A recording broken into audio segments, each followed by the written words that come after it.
And just before we hit air, a little while before airtime, we found out that the cause of death in the suicide of Robin Williams was death by asphyxiation due to hanging.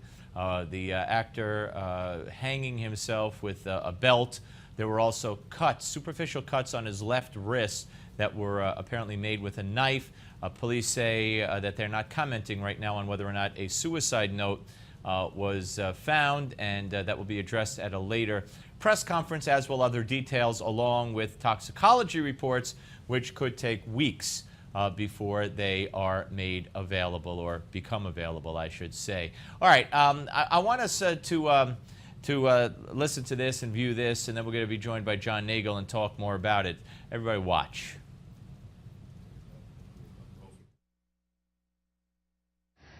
It is stupid to do this half-heartedly.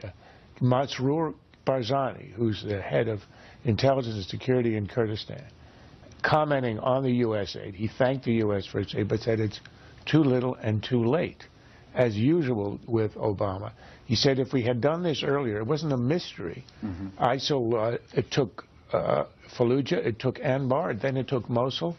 It marches south into Baghdad, and we ignore all that. And he said, had we done this a few months earlier, we wouldn't have the threat of genocide. They wouldn't be in Kurdistan. But if we're going to do it now, we have to do it seriously through the Pentagon and openly supply. Almost to the day, if I'm not mistaken. All right, yesterday was to the day. But that was before the situation became what it is. And it's gotten certainly much, much worse since then. And therein lies the criticism that you heard from Charles Krauthammer in that soundbite video leading into this segment, that the president's doing too little, too late. There have been briefings in Congress.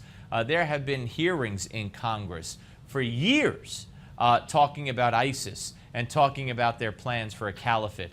And then there was the time where the ISIS terrorists were gathering to make their run, which flies in the face of the hearings that have been held over the years. The fact that, you know, he now says, when he's asked about does he regret taking out all the troops from Iraq, he says, you know, this wasn't my decision. You know, you're making it sound like it was me. Meanwhile, he goes around for years bragging that he got all the troops out of Iraq. I mean, and the mixed message, as Paul Bremer referred to it in a previous segment on this show, saying I'm a little confused about what the mission is here, because last week he said it was only to hit convoys of ISIS that were approaching or harming U.S. embassies or personnel. Over the weekend, he told the New York Times we can't allow a caliphate in Iraq, or from Iraq, you know, Syria through Iraq. And now this week he backed it up again to last week's statement. So how do you react to all this inconsistency and denial and I'm not to blame? So I wrote a piece on Friday for CNAS, the Center for New American Security, think tank I used to run, called Your War, Mr. President. And I was very disappointed last week when the president stated that calling in airstrikes, sending American pilots into harm's way in order to conduct long overdue strikes on ISIS was not combat. Because of course it is. And the president has now ordered American troops, American fighters, into the harm's way in Iraq. And this one is his war.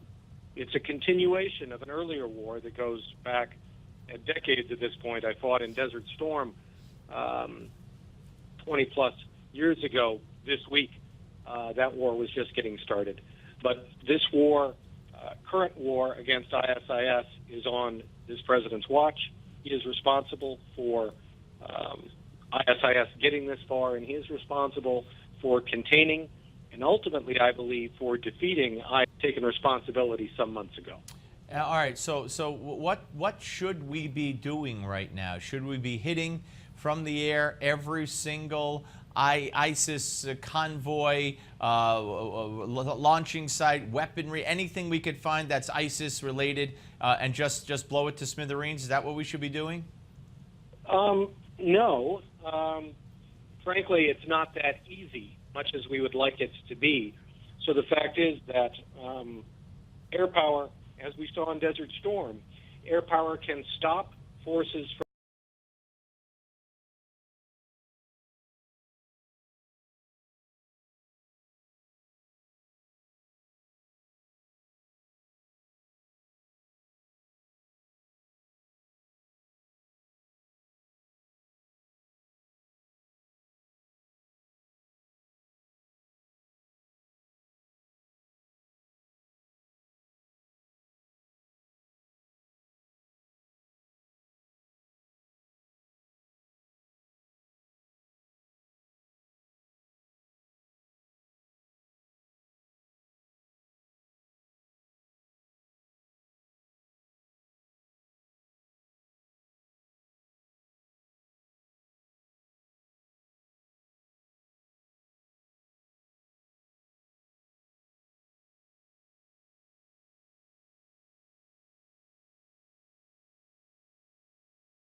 this week he backed it up again to last week's statement. So how do you react to all this inconsistency and denial and I'm not to blame? So I wrote a piece on Friday for CNAS, the Center for New American Security think tank I used to run, called Your War, Mr. President. And I was very disappointed last week when the president stated that calling in airstrikes, sending American pilots into harm's way in order to conduct long overdue strikes, great American arms in their hands. Quite frankly, we're going to have a whole bunch of American advisors on the ground with them. So if we decide that it is in America's interest to defeat ISIS, which I strongly believe it is, that's going to be a task of months and years. It will require thousands of American advisors on the ground with Iraqi units, retraining them, stiffening them, calling in airstrikes. The fact is that airstrikes by themselves, without capable, trained eyes on the ground able to communicate with the pilots, can't be that effective in this kind of war. It just takes people on the ground still to do that. And so there are no easy answers. There are no quick answers at this point. The easy answers were back in 2011 when we decided to pull all of the American advisors out. Now we're going to have to start putting Humpty Dumpty back together again. Now let me just, in the time we have left, sir, ask you about Afghanistan. Is this a precursor to what we could expect when all the troops are gone from Afghanistan? Boy, you'd have to really not be very bright to pull all the American troops out of Afghanistan now, given what's just happened in Iraq. That would be a really, really bad decision.